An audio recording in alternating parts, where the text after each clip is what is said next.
Little Miss Recap contains adult language and is intended for entertainment purposes only.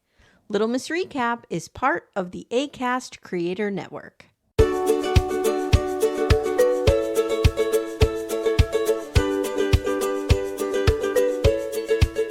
Hey everybody, do you want to be a Lee County Sheriff's deputy? If you do, you gotta lead with all your heart. Sunday, Sunday, Sunday. Oh my God. Oh my God. He was great. This training video terrified me. Yeah. He was like, people don't come into my fucking county and commit fucking crimes. Meanwhile, you totally let this woman slide under your radar, dude. Yeah. I was like, is this a caricature of him that's going to be on Saturday Night Live, or is this a real guy? It was hilarious. I believe I was texting you about it because it was so hilarious. Guys, I'm Amy Archer. I'm here with my pal Shabnam, and we are here to talk about I'm Not a Monster, the Lois Riess Murders. Yeah. It is a documentary that is on Max. I still have a hard time not saying HBO. I know. It's on Max. Yeah. Mm-hmm. And there is a sheriff in the second episode from Lee County, Florida, who scares me, intimidates me. I would never want to end up in his jail, but also has led to a murder. His incompetence has led to a murder. And also, I did some digging. He is in some hot water himself. Oh my gosh. I'm ready for that gossip. Are you shocked? Yeah. No, I'm not. Not at all. Yeah.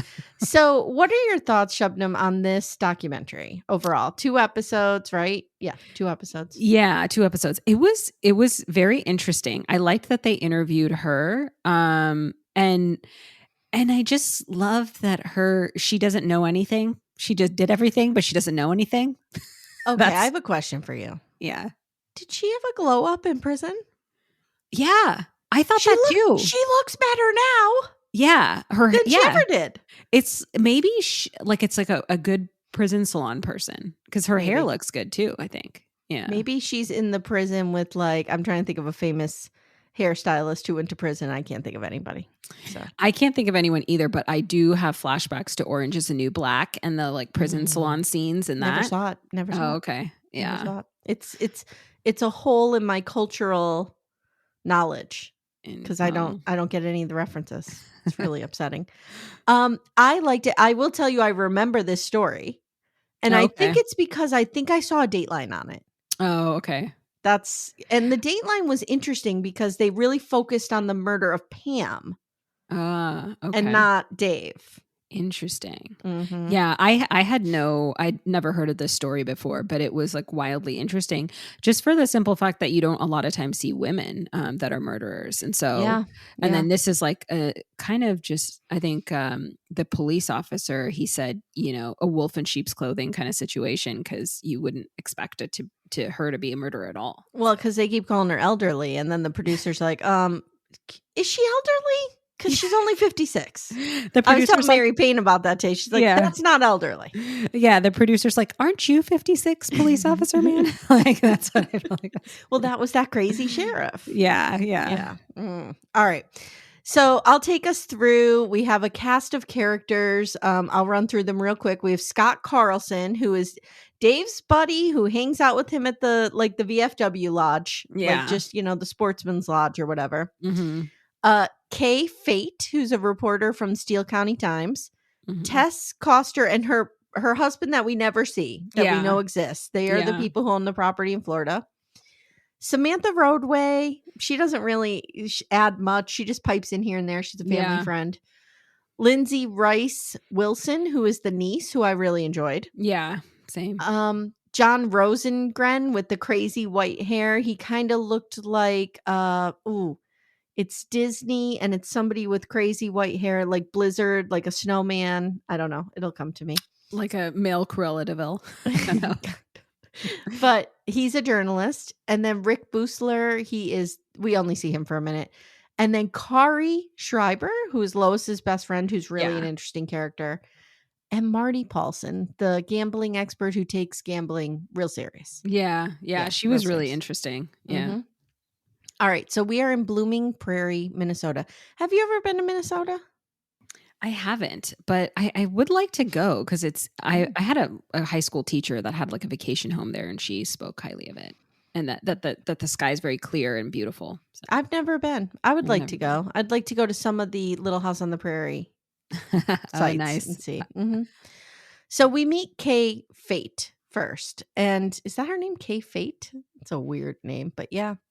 She's a reporter with the Steele County Times, and she says the entire community was rocked by the murder of David Riess.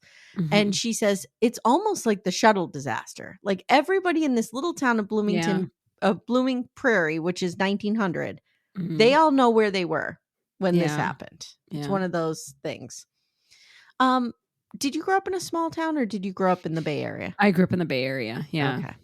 I grew up in Scranton, which is a little bigger. It's maybe 100,000 people. Mm-hmm. But the town I live in now has about 1,200 people. Oh, wow. So I can totally relate to this. Yeah. We meet Scott and the Costers, and they talk about how Dave and Lois seemed like the perfect couple, and Dave was an avid fisherman who liked to fish competitively. Now, we get a video of Dave, and he's explaining how he's trolling on the boat. Mm-hmm. It is not as hot as when Rod Blanchard talks about trawling. I'm sure. Not as hot. Mm-mm. Not as hot at all.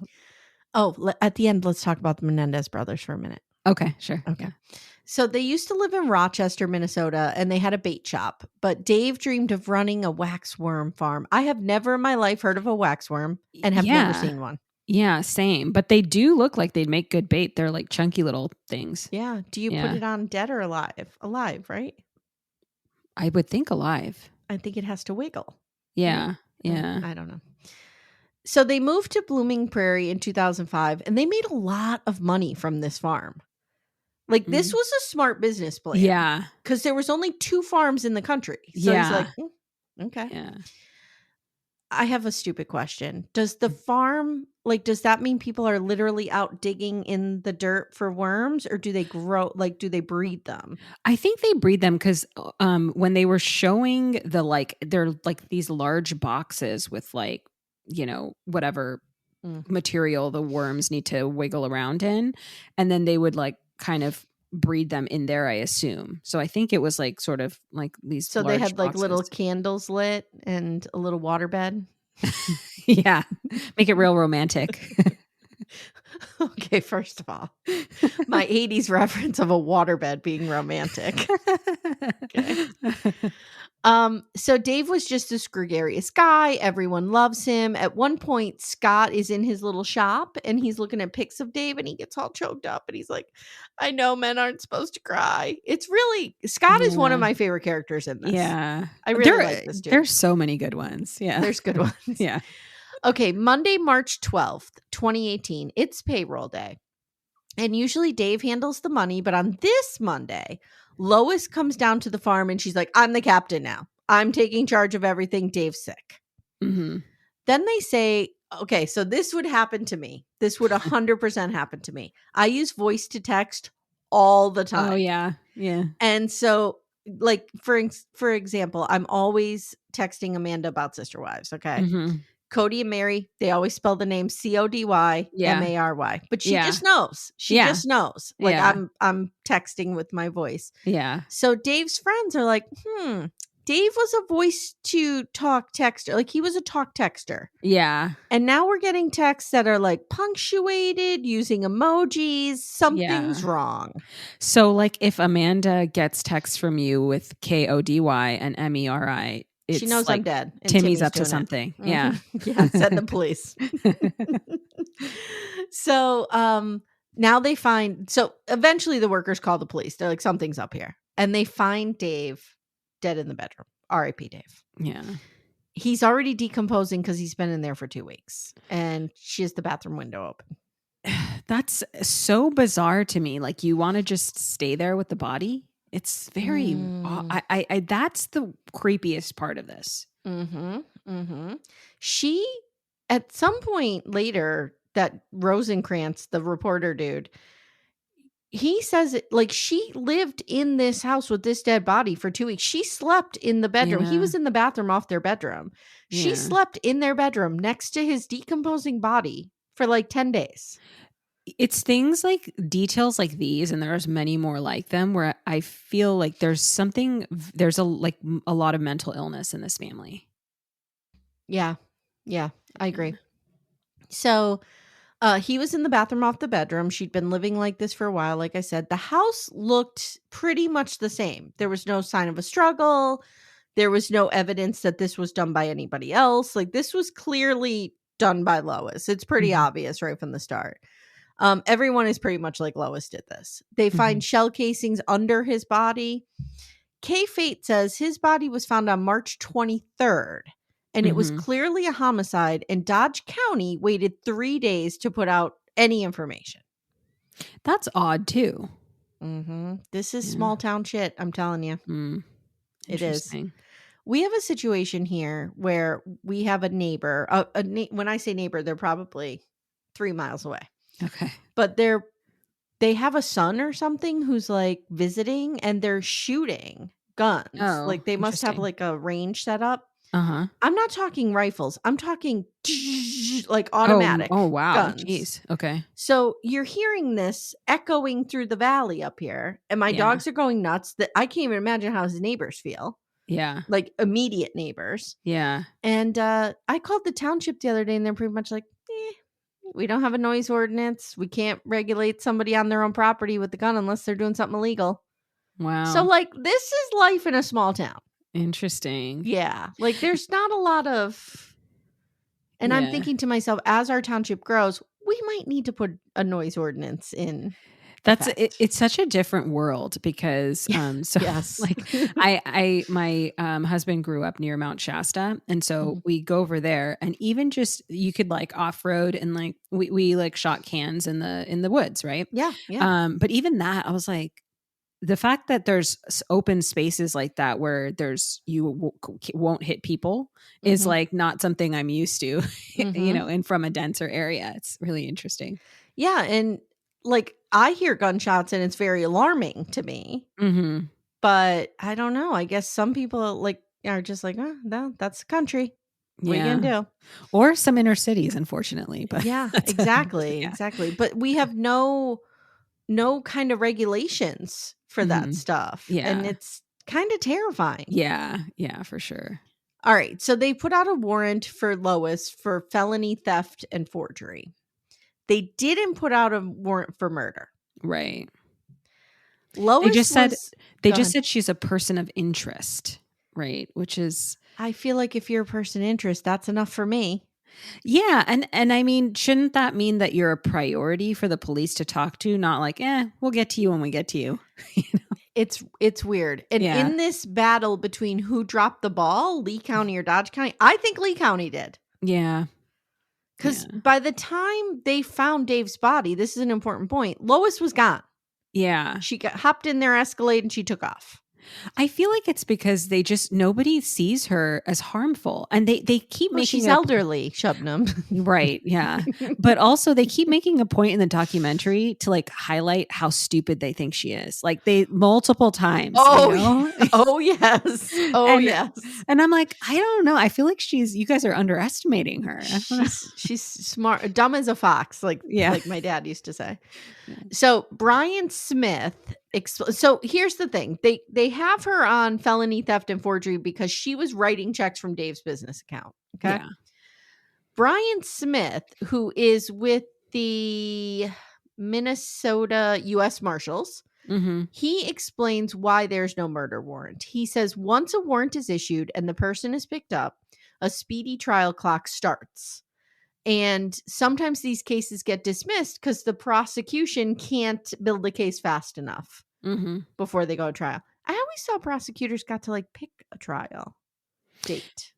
No, because the defendant has a right to a speedy trial, but sometimes sometimes the defense strategy is to waive that and push the trial off, and sometimes so that they can collect more evidence and do more work, and sometimes they feel like, no, let's rush it because the prosecution won't have enough time. So it depends on like the strategy. Like the Menendez brothers, it was a long time between their arrest and their first trial. I want to say it was like 3 years. That's a long time. Yeah. I think it's also like because that was like Beverly Hills and Kind very of like, illegal? what were you saying? What'd you say? Kind of illegal? Kind of. Oh, no, I don't think it was illegal. I think that it was, they just had more resources for lawyers and more lawyers that were like fighting Yeah, you're smaller probably battles. right. Yeah. You're probably right. Yeah. So now we get acquainted with Tess, and she is the person who owns the property in Florida as well. And she says people are starting to look back now at Lois and Dave and seeing them in a different light. Don't they always, though? Yeah, they always do. Yeah.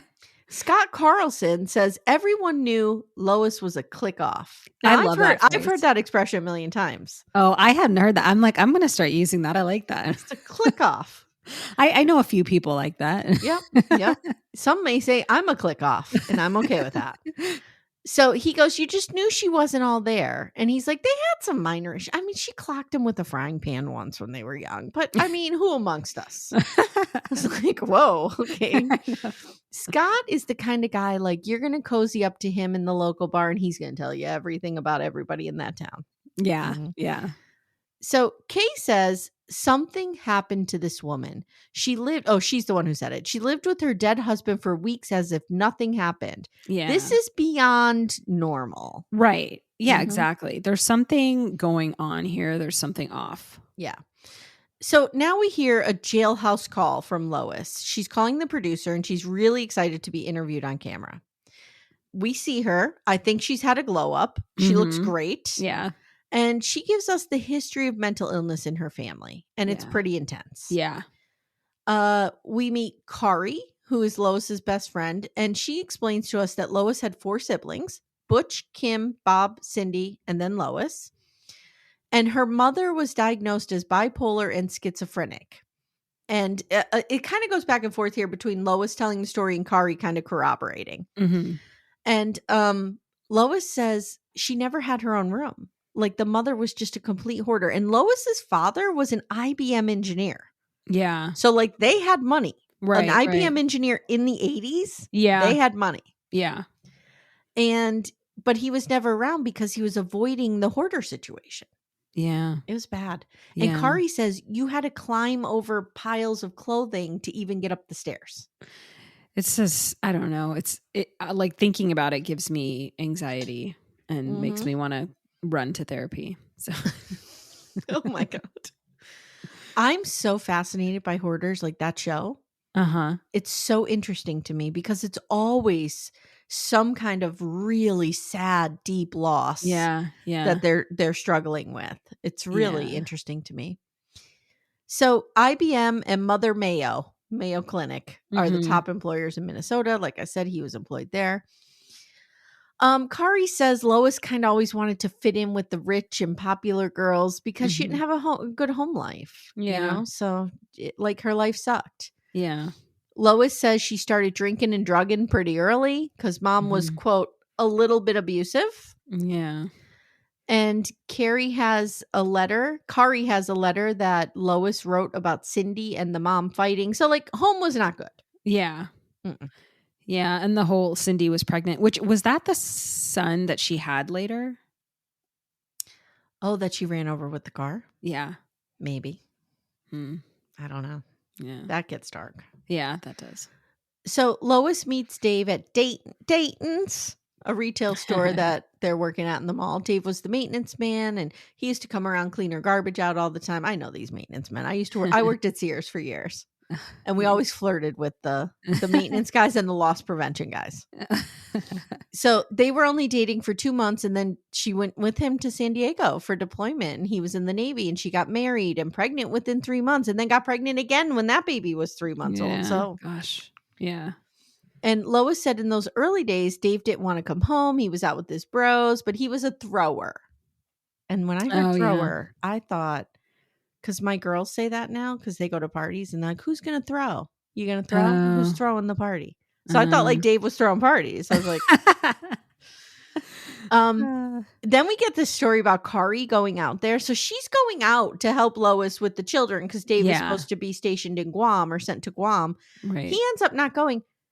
He throws her out of the house on Thanksgiving. Yeah, that was such a wild story. I don't know. I listen to these stories and I feel so grateful to be born at the time and the place I was born, because I'm like, I don't understand why you would like let men do that to you, but I guess you don't have a choice, you know? Oh yeah. Yeah. So. Oh yeah. Hey everyone, stay tuned. Little Miss Recap will be right back after these words. Amanda. Amy. For our sponsor, Lumi Gummies today, I have an idea. I think we should do a rapid fire bonus round. Which 90-day celebrity stars need a Lumi Gummy or have taken a Lumi Gummy maybe? Okay. Madeline. Oh, I have her on my list too. Manon. Manon could really use indica. Yeah, to calm her the fuck down. Calm down a little bit. I think Jenny could use a sativa to maybe up the energy a little bit, because there's none there. Funny you mentioned Jenny. I have Sumit's aunt can use one to definitely to chill out a little bit. She definitely could use one. This is a wild card. Florian could use one. I don't know what variety. Yeah, but maybe I feel he needs a hybrid. I feel like Florian on a gummy would be good. Yeah. I also have Dylan's mom from Dylan and Patia. Yeah. And I have Luke's dad of Luke and Madeline. Yeah. Mm-hmm. Yes. Yeah. And we can use Lumi Gummies as well. Yes. Yes. All the time. Consistent, mellow, and super delicious, Lumi Gummies are specifically designed to make you feel good, not stoned. Whether you're looking for an end-of-the-day de-stressor, a midday mood boost, or help getting the best sleep ever, Lumi Gummies has a strain that's right for you. So, Amanda, our flavor that we like a lot in this home is the sour strawberry cookie hybrid. Ooh, is it particularly sour? It's not super sour because I don't like sour things. Yeah, I don't either. But I just find that it's the perfect blend of up and down. It's right in the middle. Nice. But you feel good. I really like it. I'm a hybrid girly myself, and I'm going to go with the watermelon sorbet because I do enjoy watermelon, and it's just a nice, cool, chill evening of watching TV. You know what I need to do? I need to take one before Sister Wives comes out. Before I meet my arch nemesis in the ring. Yes. I think it would help you a great deal. I think it would help Cody Brown a great deal. Oh, absolutely. Absolutely. Yeah. Guys, Lumi Gummies are available nationwide. Go to lumigummies.com. That's LUMI gummies.com. Use code Little Miss Recap for 30% off your order. That is Lumi Gummies, LUMI gummies.com. Code Little Miss Recap. Lumis.com. Code Little Miss Recap. It's 30%. And the link is in the show notes if you guys need it. Yeah. This reminds me of a story because they give her a bike and she has to ride the bike. So this reminds me of a story. I had a crazy uncle. Okay. He lived in Key West. He owned a house on Big Coppic Key. And my dad, and he had no children. And my dad and my uncle went down to see him one year. And he was like this crazy curmudgeon. Like he was just, he had like tons of money and nobody knew it because he looked like a pauper. Okay. And they went down there and they wanted to like go into town. So Big Coppic Key is like, it's not Key West proper. Okay. You know what I mean? Like you have to go quite a bit. And he refused to let them, this was before Uber. He refused to let them use his car, refused to drive them anywhere. So they had to ride bikes all over the island and they were trashed and riding these bicycles all over the place. No, and they were like 40-year-old men. Oh my God, that's hilarious. So I'm thinking of this poor Kari just like out on Thanksgiving, pedaling her little bike looking for shelter because it's raining. Yeah. And it's raining so hard. Poor thing. Dave was not cool. Yeah. He was pretty cruel, it sounds like. Yeah. So Lois says, I was scared and I was alone and I didn't have a support system and divorce wasn't an option. I mean, parents stayed together all the time and were miserable. That's what we saw. Right. Now they moved back to Minnesota. Lois, she just kind of puts this in real quick. After nursing school, I opened a daycare. Is she a nurse? Yeah, I wondered the same thing. I don't know. Like if she's a nurse, yeah, she could have a really good career in front of her. What is she doing? Yeah. Anyway, it seems like and also it is a caretaking job, which it seems like she was so kind of like her personality lends itself to that, and everybody around her needed her to do that. And so I feel like, if you're going to do a daycare, why not just work as a nurse, right? she had an amazing daycare. Yeah. I mean, this sounds amazing. Yeah. The niece, Lindsay, grew up at the daycare and she has fond memories of Lois. She's like, she wasn't like just throwing chicken nuggets at us. She was making like, healthy, real meals. Yeah. She was playing with us. Like, she was not a daycare lady. She was a daycare mom. Yeah. That was awesome. Yeah. And it allowed her to raise her kids at the same time, to do that. There's been times in my life where I've been like, should I open a daycare? And I'm like, what are you thinking, Amy? Yeah. I'm like, I don't find it like, I think, I'm just trying to find a nice way of saying I'd rather burn in hell. Yeah, because I'm like, I think other people's kids are really cool from far away. Yeah. But not for multiple hours in a row. Yeah. Well, and then when Lindsay said like my mom worked 7 to 6. Yeah. And she had to stay daycare. I was like, oh God, no. Yeah. Yeah. I would open like the lunchtime daycare. Come on over for an hour, kids. Yeah. I'll charge your parents $200 and then you go home. Yeah. So Kari's mom is hilarious. She remembers Lois, but says she'd rather bake these cookies than to think about why she murdered her husband. Lois says by the 90s, Dave started becoming physical. Now, Lindsay, the niece, says, I have never witnessed physical violence in the home. Yeah. But again, like if someone was going to, why would they do it in front of people? Exactly. And I mean, a lot goes on behind closed doors that we don't know about. Right. So now they move to Blooming Prairie, and it seems like this is kind of the turn because she's isolated now. Yeah. So he's moved her from a town of 120,000 people to a town of 1,900. They're so remote. No one really wants to sign up for the daycare because it's so out there. Yeah. Lois says Dave made her quit every job she had, and then she was completely dependent on him for money. Yeah, that's sad. Scott Carlson, our buddy Scott back at the VFW, says, look, Dave was a gregarious guy. He was fun. We laughed until I cried. He said, but he was also the kind of guy, like if you took his bar stool, he was like, get the fuck off my bar stool. Yeah. Like he would get in your face and tell you things. So I think what Scott is kind of saying is I could see that side of him where he could be nasty. Yeah, but yet Scott is such a like proponent and proponent of him, which I mean, he did get murdered by his wife. So I see why the sympathy's there. But I think that, I don't know, you just wonder like if people were there for her more before, could the course of things have changed? Yep. I'm looking something up because it just occurred to me what I'm thinking of. Martin Short in The Santa Claus, where he plays Jack Frost. Mm-hmm. That's who I'm thinking that reporter looks like with the white hair. Yeah. That makes sense. It just came to me. I'm sorry. So John Rosengren, he's the journalist, Jack Frost, says there's something amiss in this family. Donna, the mother, was committed. Yeah. Cindy was violent and had run-ins with the law. More on that later. Yeah. No, it was Kim. Was it Kim? No, it was Cindy. It was Cindy. Kim Cindy, had Huntington's. Yeah. Kim was diagnosed with schizophrenia and bipolar. So now we get this little segment of Lois starting to take care of everybody. Yeah. Kim is diagnosed with Huntington's disease, which is an awful disease that robs you of your mobility, and it's awful. And some cognitive function too, right? Yeah. Yeah. Yep. And Lois starts taking care of her, and she becomes her guardian, and she starts paying herself from Kim's accounts, which she should receive some payment. Right. Some payment. Yeah. Lois says Kim living with her was like having a child. She had to help her with her hygiene. She had to help. She had to cook for her and stuff.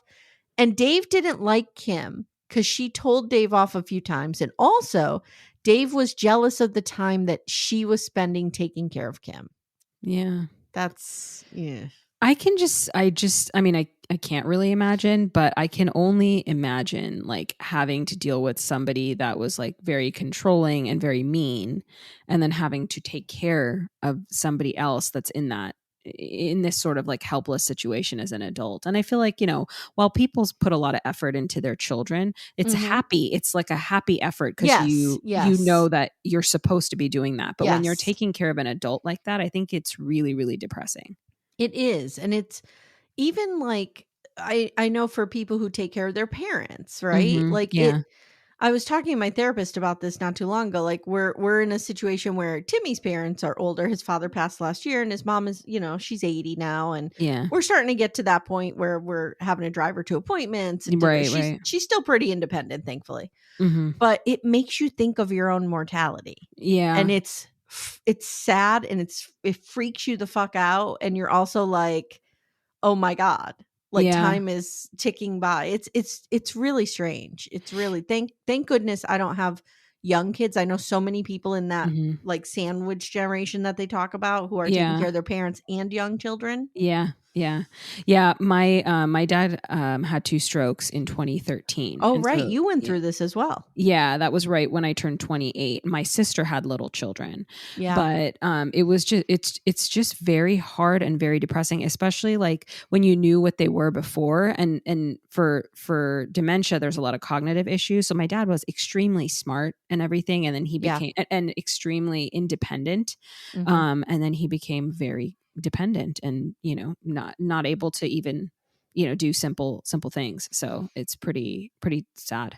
Yeah, and there's part of you, right, that thinks about like you might not think because you were like 28, so you might not be thinking like, oh, death, like my old age is right around the corner. But you're thinking, how do I want to live if something happens to me? Yeah, it made me think a lot about, like my mental health, my physical health, like all of that, Yeah. So Lois has no outlet for that, really. She's taking care of her sister. Her younger brother, Bob, was paralyzed in a motorcycle accident, and he's a paraplegic. And so she's taking care of him. He might not be a paraplegic. No, I think he just had a paralyzed. Yeah. He's in a wheelchair, definitely. Yeah. But I apologize if I got that wrong. So she's taking care of him. Like she's just caretaking, plus her children, plus having to take care of Dave, plus being isolated, plus having this history of mental illness she's not dealing with. It's like, it is the perfect storm. Yeah. So Lois says, I was getting depressed, menopause was hitting, and I had no support. So I started gambling. Now we go to Diamond Joe Casino. Yeah. Diamond Joe's.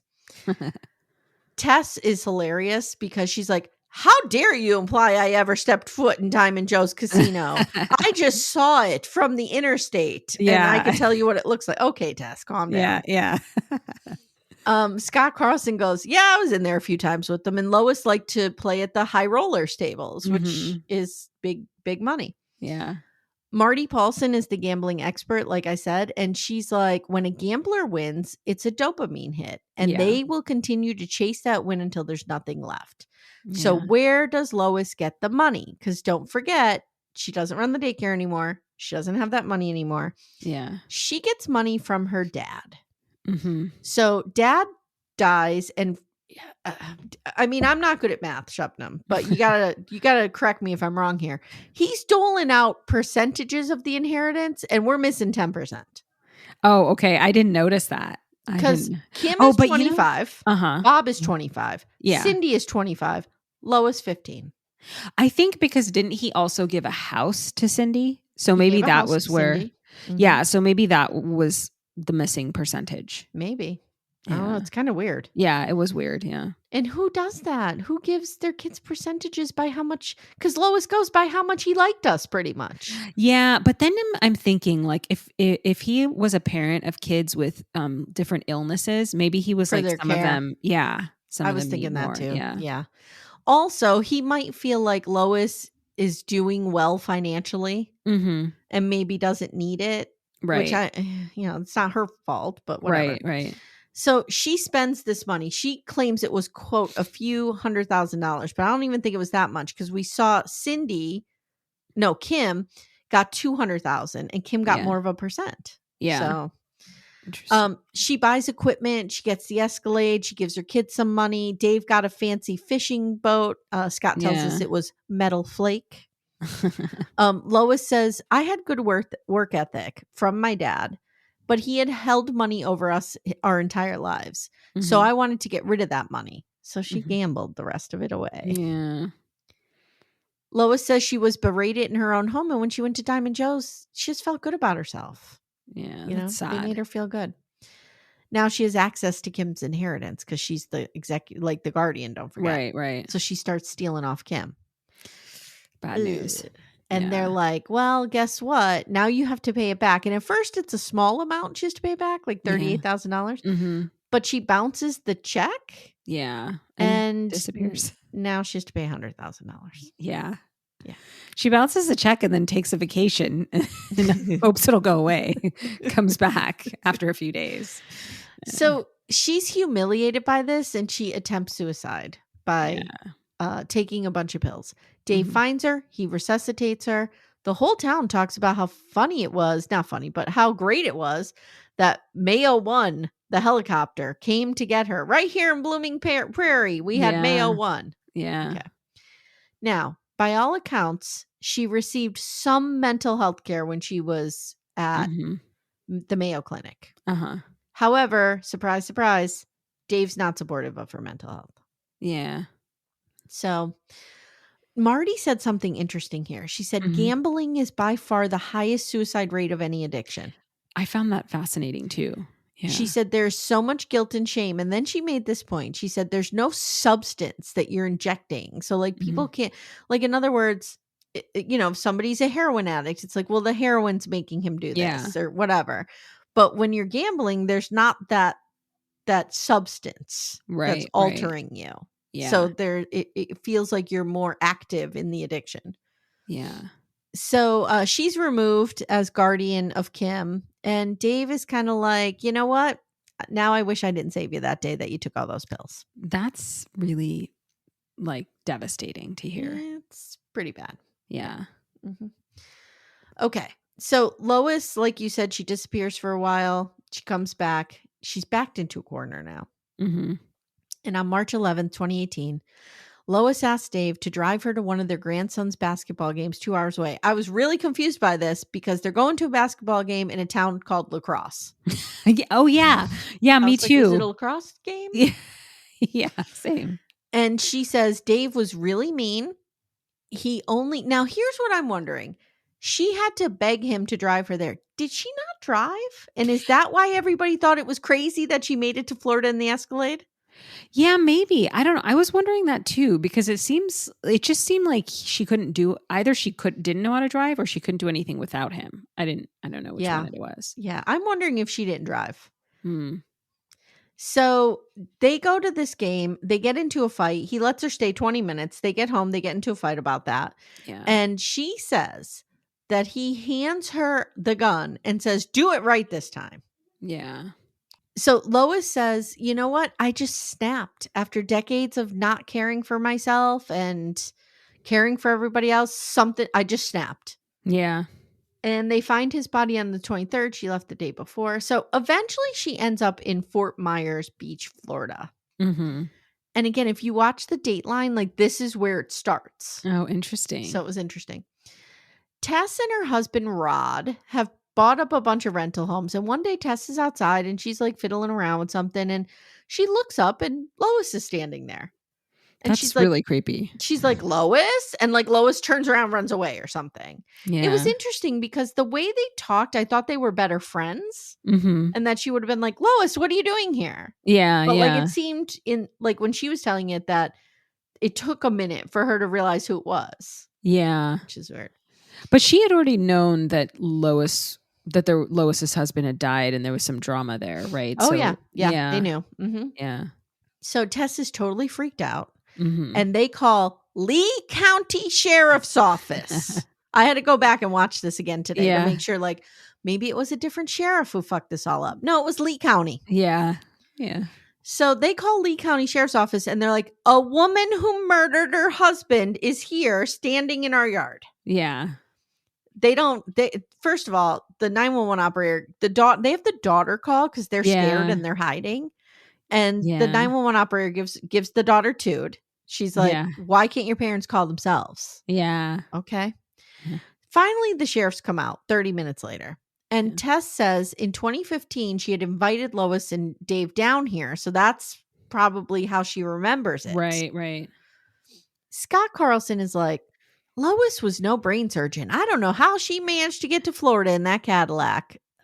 You know, she's already in prison. You don't have to say like... she was really stupid. It's just, I don't know.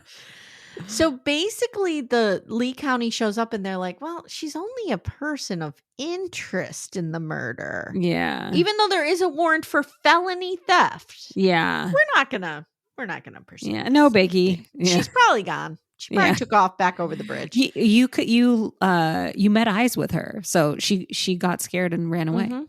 And Tess is like, nope, I feel like she's still here. And they're like, no, she's not here. Yeah. Brian Smith, back in Minnesota, finds out the following day that this happened, that they took no action. He's like, what?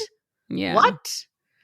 So she vanishes, and then on April 8th, they find the Escalade, and David Foraker, who's the sheriff's office, who's a deputy at the sheriff's office, says he got this call about this abandoned Escalade, and a few days later, there's a body found. And then we open episode 2. Now, we open episode 2 with Carmine Marcino, who is one of the greatest side characters in the world. I mean, I could watch a whole show of this guy being a douchebag. Yeah. He's ridiculous. Yeah. He shows his own training video. And Shabnam, did you watch The Office? I did. I watched some episodes. Yeah. Was this not Michael Scott adjacent? Yeah. This Yeah. Totally. He's like, come here and watch Threat Level Midnight. Remember his little thing that he made? This was exactly the same. Yeah. He made a training video, and this is what I was doing at the beginning. Like, you want to work for Lee County? You gotta have heart. Yeah. It's so militarized. There's like people in SWAT gear behind him. Yeah. There's a helicopter, like Die Hard, with people hanging off the sides. Yeah. It's wild. Yeah. Of course, there's pictures of him with Trump and like Mr. T. I don't know. So this guy is like, Lois came to my county and she committed a crime against my citizens. Yeah. And I take it personal. Dude, you had a fucking chance to arrest her. Yeah. I wrote, well, you didn't grab up that murderer who literally pulled up and said, here I am. Yeah, seriously. Yeah. April 9th, the body of Pamela Hutchinson is found in Snug Harbor. The 911 call is really wild. Okay. The 911 call goes like this. Hi. Yeah. I'm calling to report a dead body in one of the units. Are you with the patient right now? No, it's a dead body. It's in one of the units. Is she awake? No, she's dead. Yeah. It's a dead body in one of the units. Is she breathing? I'm not lying, guys. That's literally how it went. Is she breathing? Yeah. No, she's dead. She is dead. I know. I noticed that too. It's like, what part of this do you not understand? Just send someone over here. Like, just send the coroner. Don't even waste your time. Yeah. So she was shot twice in the bathroom, and they think she was shot in the back. So like she was caught by surprise. They pull surveillance footage from a nearby restaurant, the Smoke and Oyster. And they see Pamela befriending Lois. So she sits down, they're chatting. David Forker reminds us that Florida has some law where he's not allowed to say Pamela's name. He just has to say our victim. And you could tell, like, Carmine Marcino, he runs this sheriff's department with an iron fist. Yeah. And he probably pulled aside this little David Forker and was like, you fucking say her name. Yeah. You're dead. You're dead. I'm going to bury you and I'm going to kill your entire family. Yeah. So David Forker has just gotten the call about the Cadillac. So he's like, oh, wait a minute. I got a call about a Cadillac possibly being involved in a homicide. Now I have a homicide. Maybe I better look up what Lois Riess looks like. Yeah. So he looks her up. Well, he doesn't look her up. He has them fax them a copy of her driver's license. Whatever. Yeah. And he looks at the surveillance tape. He's like, oh, it's her. Oh, shit. It's her. So there's surveillance from the condo. We see the two of them pretty chatty and friendly going into Pam's condo. And then only Lois comes out a couple hours later. Yeah. And she's like crying kind of, which is, I don't understand. Her mental state is a whole other thing. But I was wondering when I saw them sitting at that restaurant together, I was like, did she target someone who's like, she was like, okay, that person, like if I kill them, I could wear their clothes and pretend to be them. That's what I felt like it was. That's what a lot of people wonder. Like, this was a lookalike murder almost. Yeah. I don't think it's a coincidence. So Pam is from Bradenton and she has a lover. Question mark? Named Gary Prof? Quote unquote friend. And then you see the picture where he's like sitting like in her lap almost, and you're like, oh, okay, that kind of friend. Yeah, Gary is broken up over this. Yeah. And he's like, I just love it here in Bradenton. All my neighbors are transplants, and we just love to boat and party. Yeah. Boat and party. Yeah. Boats and hoes. Yeah. And Pam loved to party, and Pam had a roommate in Bradenton. And this roommate is the one who said, I have a timeshare in Fort Myers. Pam needed to go there for something. Mm-hmm. You can use my timeshare. And Pam texted her and said, I'm going to stay an extra day. And that's when she met Lois. Yeah. So it's like those sliding doors moments. Yeah. Yeah. Yeah. Okay. So she loaned her use of the condo, like I said. Roommate is pissed that the police were called and just blew this off. Yeah. They were like, Pam would still be alive if they had just taken Lois into custody. Yeah. Even I could see if there was no warrant, but there was a warrant for something. Yeah, that's true. You know what I mean? Yeah. Yeah. So, I wrote, did Dodge County fail? Like, is their failure in naming her as a suspect the problem, or is Lee County's failure dropping the ball? I think it's the latter. I'm blaming Carmen Marcino on this. Me too. Yeah. Mm-hmm. I think if there's anything I can blame him for, I just blame him for it. Yeah. I'm with you. Yeah. Hey everyone, stay tuned. Little Miss Recap will be right back after these words. So Lois says Pam knew that Lois says Pam knew I brought a gun with me, and she asked Pam to help her with a suicide attempt. Now the producer, we don't see this a lot. The producer's pushing back. Yeah. And she's like, wait a minute, this sounds like you're evading because you're like mixing it up with Dave. Yeah. Because you're saying that you were trying to take your own life, but you killed somebody. Yeah. And Lois is like, I don't know. Next question. Yeah. She says she doesn't remember. Part of me is like, does she have like multiple personality disorder? I don't know. I mean, her mother had schizophrenia. Yeah. Yeah. I don't know. Yeah. Is schizophrenia hereditary? I think it is. I think it is a hereditary mental illness. Is schizophrenia hereditary? Yes, it is. Yeah. But it's not caused by a single gene. It's estimated to be 60 to 90% heritable, but it does tend to run in families. Okay. So, Lois leaves the hotel room. She takes Pam's identity, like you said, and all her money and her checkbook. She goes to the bank. She poses as Pam. Yeah. At one point, she's taking money out of an ATM, and I'm like, how does she know her PIN code? Yeah, that was odd. Unless she went in and changed it first. Maybe. Yeah. She does kind of look like her. Yeah. Yeah. So Jack Frost, John Rosengrans, says it's one thing to kill an abusive husband. Yeah. But now she's a cold-blooded murderer on the run. And I feel like that's the only excuse I can give the police is that they were like, okay, this is a domestic thing, but she's probably not harmful to others, even if she did do something to her husband. But I still agree with you. I would just want to blame the sheriff. Yeah. So she heads over to San Padre Island in Texas, stopping at some casinos on the way, of course, gambling here and there. They're calling her the killer grandma. And like I said, the sheriff calls her an elderly suspect. And the producer's like, is she elderly though? Yeah. She's 56. And he's like, she looks harmless like a grandma. We get the song Parrot Heads in Cowboy Boots. Yeah. By J. Michael Lafferty. Now, I did not make this connection. Okay. J. Michael Lafferty sings Parrot Heads in Cowboy Boots, which is a reference, of course, to Jimmy Buffett. But then we meet Kathy Lafferty, same last name, who says she is the owner of Padre Rita Grill, and her husband plays music there. So that's his song. Oh, I thought it was like a, and maybe it is a real song, but her husband, I think, is the songwriter of that. Oh, that's interesting. And they do talk about how Lois was sitting in there enjoying the music. So I wonder if he was like playing that song. Yeah. Okay. And that's because she's riding around the golf cart with him. And she's like, what was her favorite song? And he said it. Yeah. And then she goes, sing a little bit of it. So it must be his song. Yeah. So this is the best part though. She sits down at the bar and Kathy asks her name and Lois goes, look, Donna. Yeah. And Kathy's like, LaDonna? Wow, that's so exotic. It's like Madonna.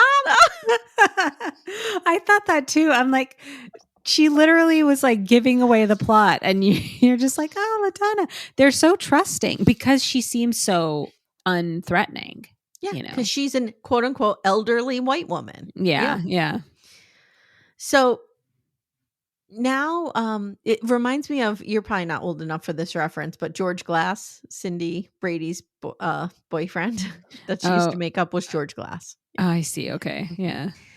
So she becomes a regular at the bar. We meet Arnie, the bartender. We all know a bartender like Arnie. He knows everybody, knows everybody's drink order. He's been doing this 100 years. He's super good at it. Great guy. He says, she was hitting on me, but I was like, nope, she's nuts. I just know she's nuts. And she's one click off. And she's drinking top shelf margaritas. Yeah. So she befriends Bernadette. They at one point go back to Bernadette's and Lois stays the night. They had plans to meet up again, but that never happened. So Bernadette escapes the murder. Maybe she just couldn't fit into Bernadette's clothes.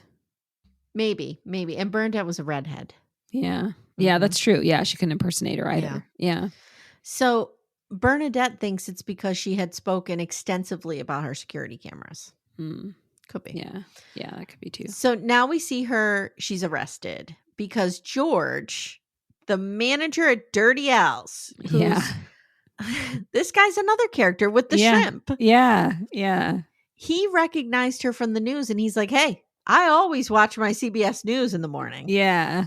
Before I make this nice shrimp here that everybody loves. Did you notice though what it said? His Chiron said? It said former manager of Dirty Al's. I think he got fired. He's watching too much news. So we meet Lori, the bartender, and she was funny. She tells us exactly what happened when the marshals came in and took Lois. Yeah. She's like, okay, so her order was $34 and she asked me if I had change for $100. I put the $100 bill down, boop, put a glass on top of it. I turn my back. I turn back around. She's being hauled off by 4. Yeah. But you know what? You know what Lori did? She kept that $100. Yeah, and she kept the tip or the change as a tip, and she should have. Yeah, for her. That was great. So now we get footage of Lois being booked in the local jail. And here's where I wrote, she looks terrible here. How did she have a glow up in prison? But she didn't. Now, Lee County sheriffs go pick her up and they try to chat with her, but she immediately lawyers up, which is very smart. Yeah. She's immediately like, she goes, my first question is, can I have a lawyer? Yeah. Perfect. Can I just say, and maybe we talk more about this when we talk about the Menendez brothers, but maybe her glow up is because maybe she was very abused by her husband and in jail she wasn't being abused. And so she had That's what I'm wondering. Like if she had time to focus on herself. Yeah. Maybe. Good point. Yeah. So they decide to try her in Lee County because Sheriff Marcino is like, she's coming back and she's facing the music here. Yeah. Then a little side note. He gives a press conference. He's a little guy. Yeah. He's a shorty guy. Now, my dad is a little guy, so I'm not, whatever. Yeah. But he is like the living embodiment of short man syndrome. Like he is, Napoleon complex. Yeah, he's having a problem. Yeah. And he shouldn't. He should embrace his height, like all shorties do, like myself included. Yeah. He believes they had a better case there. And he says, Marcino says, those who commit crimes, if they're lucky, they go to the Marcino Hotel, which is my jail. It's my jail. I wrote, this guy's a fucking douchebag. Yeah. And also, isn't it like county's jail? Isn't it the people who pay taxes that you're supposed to be serving? Or is everything just about you? This is the exact problem we're having with some law enforcement agencies in this country. Not all, some are really militarized and kind of getting a little out of hand here. Yeah. NBC News article dated September 13th. Lee County Sheriff Carmine Marcino accused of laundering money and misappropriating funds. So he's in some trouble down there. Well, when you think everything's yours, Yeah. Sometimes everything is yours. Yeah. So, yeah. So now we hear a call between Lois and her daughter. Lois is in prison. She's asking the daughter to spread Dave's ashes on Lake Ottertail. And maybe you can keep a little bit of those ashes for me. Yeah. Yeah. What do you think about that? Like, because we saw this with Into the Fire. Remember, they had the ashes of the daughter.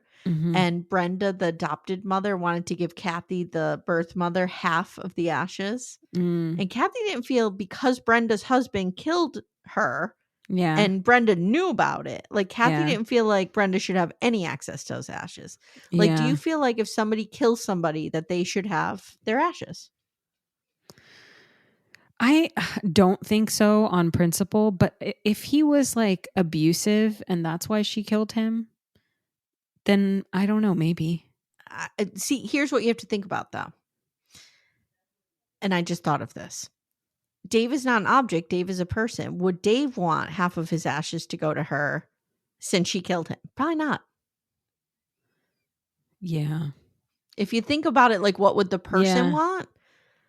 That gives it a different perspective. But even if he just died and she hadn't killed him, I don't think he would have wanted his ashes to go to her. Yeah, maybe not. Yeah. Well, he's being spread over Lake Ottertail. So she pleads guilty. She's sentenced to life in prison. And she now says that she wishes she went to trial. But, and this is a quote from her, she says, "You know, my mother died in a mental institution and I didn't want to die in a mental institution. That was my biggest fear if I had to go to trial, because I felt mentally incompetent. I was in the middle of a breakdown and I felt that's what would happen. I'd end up just like my mother."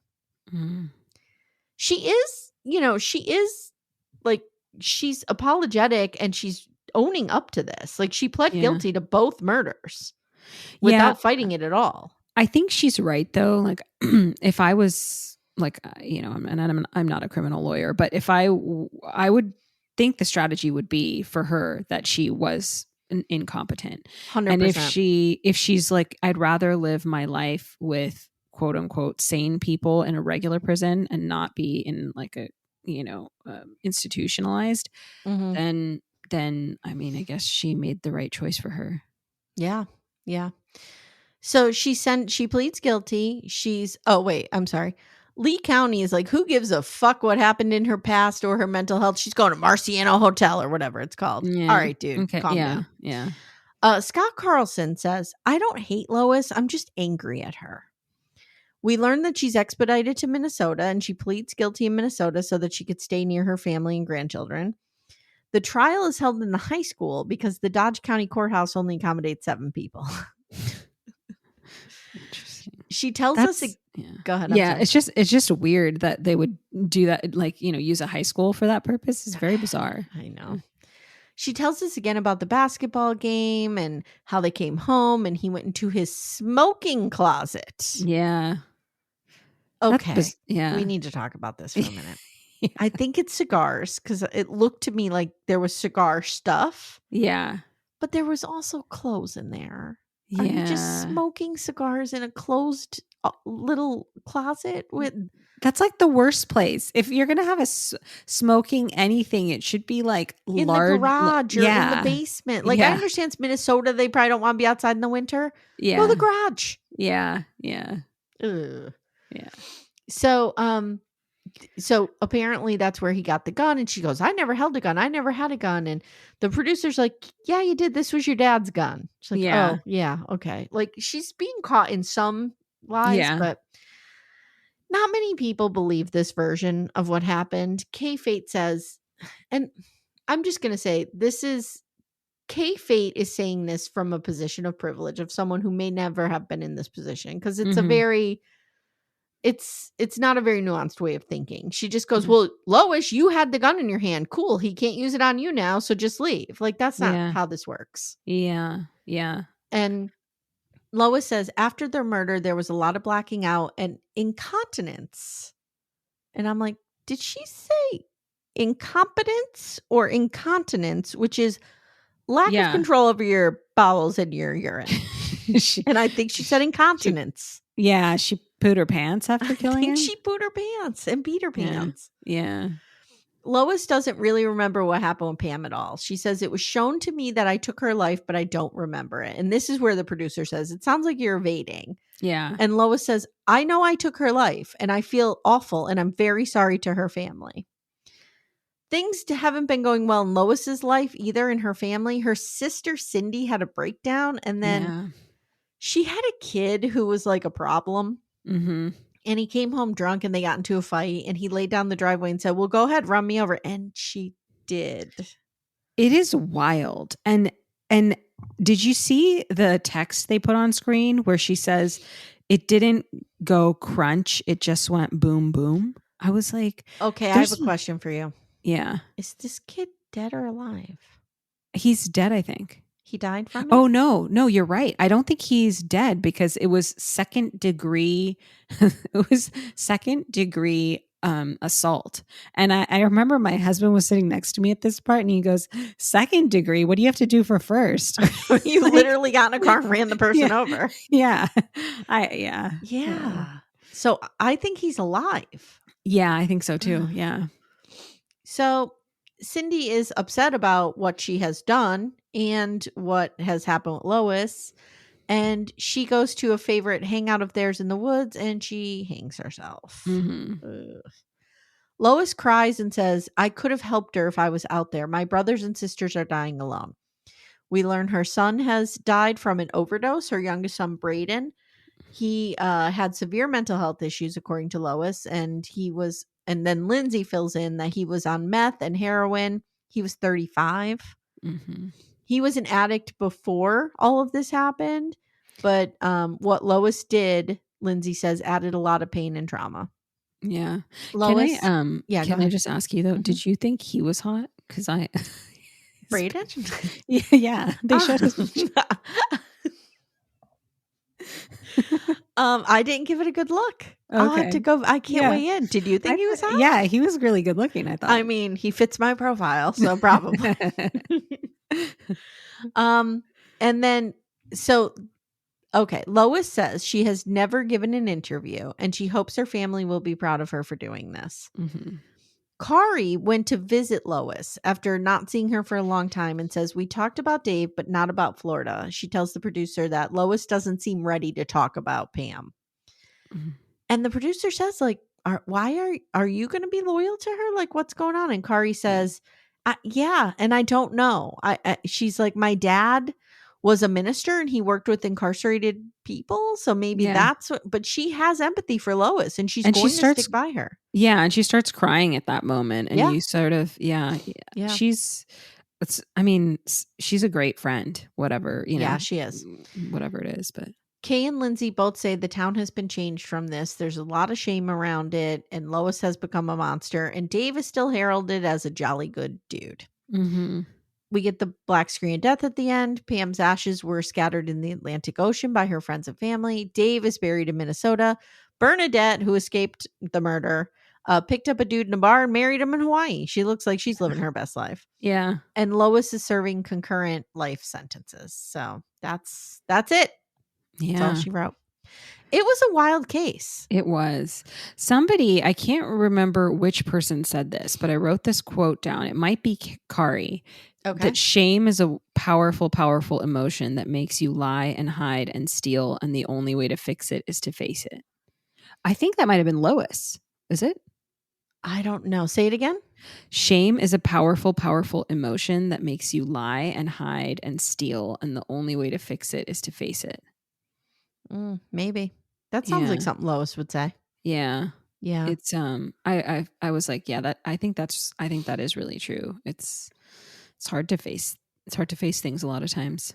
Yeah, it's so interesting because if she was facing the shame from her gambling addiction, facing the shame from, the abusive marriage, and she shouldn't feel shame over that, but she probably did. Like she was just filled with it. Even as a kid, like she was ashamed of her mother and her family. Yeah. Like there was a lot of shame around her being a kid. That's why she wanted to be with the other girls. You know what I mean? Yeah, but I also feel like a lot of that is anger too, right? Like if you actually if you can look at it one way, internalize it and say it's shame, or you can kind of realize like you should be mad at your mom, mad at Dave. And I wonder if like she just went through these phases where she became like overcome with anger, and then that's when she maybe did these crimes. Yeah. And anger, let us not forget, is a secondary emotion. So there's usually something else at the base of it. And I can see shame being that primary emotion and then it coming out as anger. Absolutely. Yeah. So did you like it? I thought, it was really interesting. I liked it because it was an interesting story. And then I really loved the characters and the music and the, the shrimp guy, the, shrimp making manager. Are you going to put on your playlist Parrot Heads and Cowboy Boots? Yes, 100%. Okay. I thought so. So what do you think of Menendez? I actually didn't see the latest, like last 2 days, the news. Can you tell me a little bit about that? And then you saw his decision, right? That he released his decision. Oh, you didn't see this? No. Oh, I'm breaking news to you. Okay. Yeah. So the LA district attorney came out and said he is recommending resentencing immediately. Okay. And he wants to change it from murder without the possibility of parole to murder with parole. Okay. And then he said because of their ages at the time of the crime, that they would be eligible for parole immediately. Okay. But it has to be approved by a judge.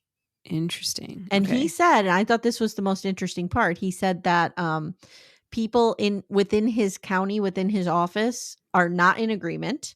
Yeah. And he expects those people to argue it in front of the judge. So we don't know if the judge is going to approve it. Yeah.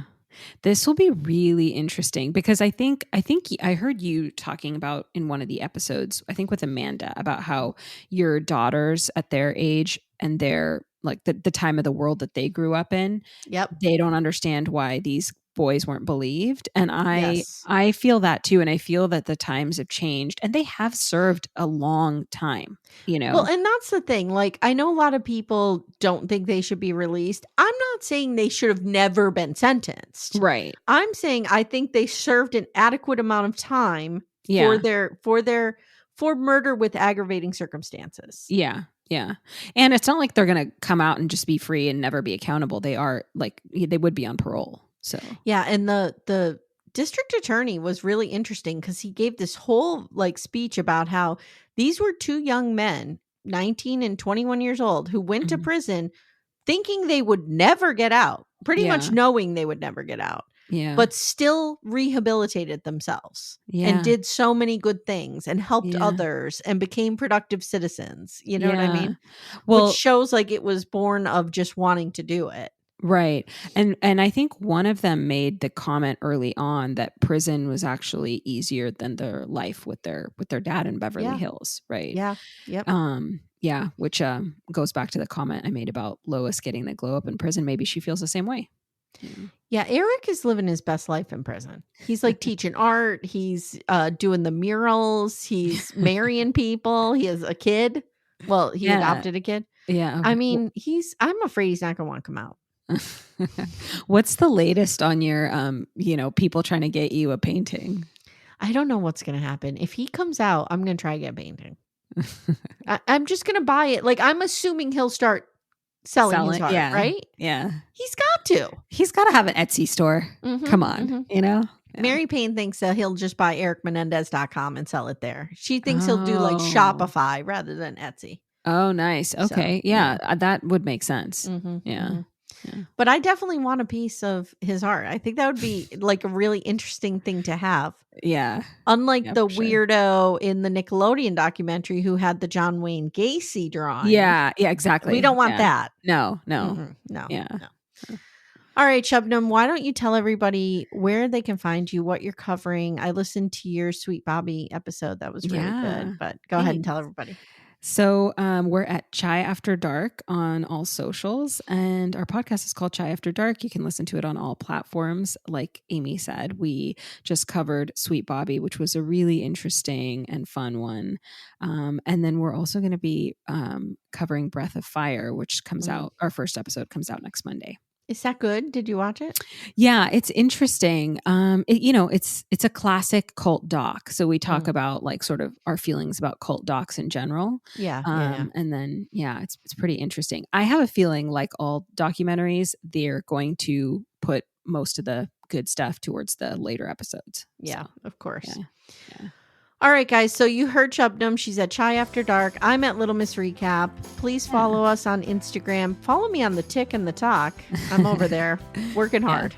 Yeah, I love your videos. Thank you. I'm working real hard. Actually, you can tell the difference between the ones I make, which are like me standing in front of a still of Coyote Pass, versus Kristen, the actual professional, who's making all those amazing reels. Amazing. So I appreciate that. Yeah. All right, guys, if you haven't already, please check out our Twin Flame universe where we cover lots more stuff, sister wives, all that fun stuff, and join the Facebook group, Backdoor Friends. That's it. That's all I got. All right. Thank you, and we'll see you next time. Thank you. There were parrot heads and cowboy boots, deadheads and tie-dye swimming suits, pearl snap shirts and bikini bottoms, cowboy hats. Everybody had them, Europeans and wire-berry shirts. Grandmas in their birthday suits, rum, cerveza, and tequila shooters was the damnedest sight to see. But it surely looked like home to me.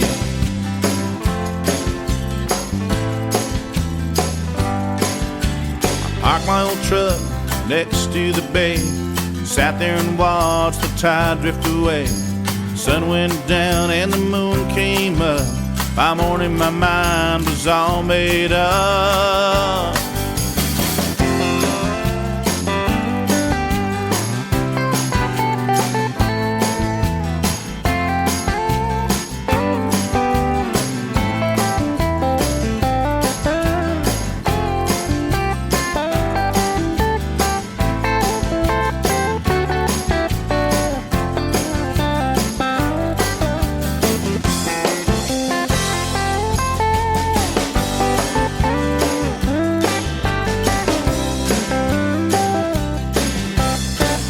Somebody hand me cerveza and a lime.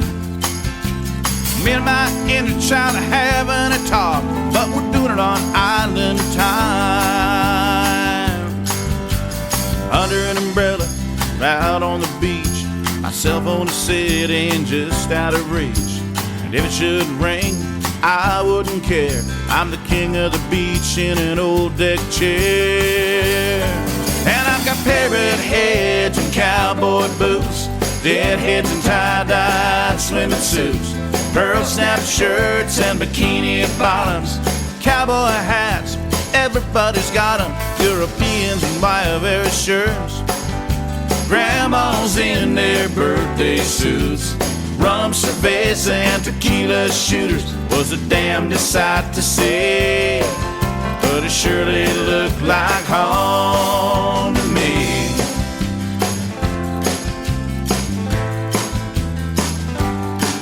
It was a damnedest sight to see, but it surely looked like home to me. It looked like home